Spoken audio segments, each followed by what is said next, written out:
You are listening to the In Between Sales Calls podcast with Derek Shebby, episode 26. Welcome, everyone. A few days ago, I sat in on a one-on-one with a top sales performer. We followed the normal schedule, going through what's coming in. We went through a few strategies to push some deals forward. We put a plan in place for him to hit his goals for the month, for the quarter, for the year. Then I asked him, what challenges are you facing that's keeping you from having your best income year ever? He was a little taken back to be asked this question. He was a little surprised. But we're in sales to make money, right? Sometimes we get so caught up in the thrill of winning a deal that we forget that we chose this career to make money.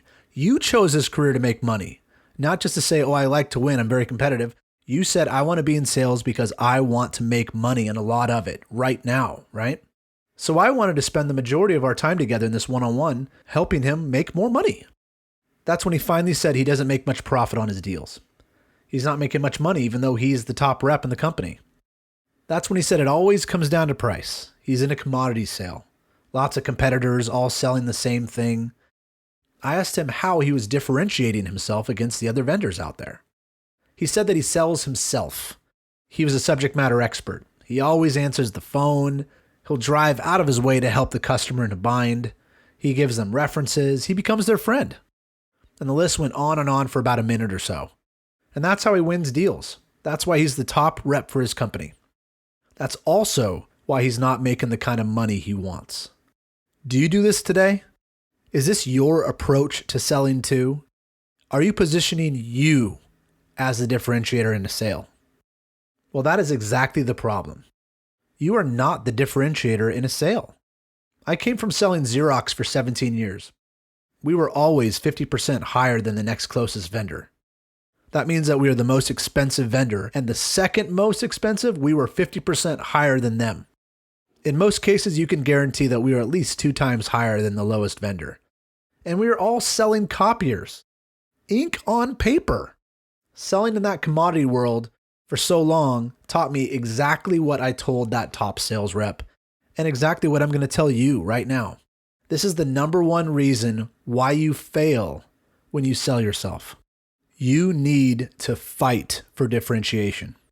That's also today's success habit. You need to fight for differentiation. That's how you sell. There are little differences in the products and services that you offer compared to the products and services that the other vendors offer. They may look the same on the outside. They may fall under the same category of offerings: copiers, tractors, CRMs, mold services, cell phones. But there are differences. They are there if you look hard enough. I don't care how small the difference. You need to sell it. You need to teach why that difference means the world to your customer. You need to explain how each difference, no matter how small, makes a real impact to their business. That's how you sell value. You connect those little features of your offering to what matters in your customer's world, in their words. That's value. That's differentiation. And people pay for something that's better. That's where profit comes from. Now, what happens if you take the route that there's no difference? Well, the offerings are exactly the same apart from the logo then, right? The offerings are identical. What happens then? You guessed it. The customer thinks they should all cost the same. And that's where you're forced to sell who? You.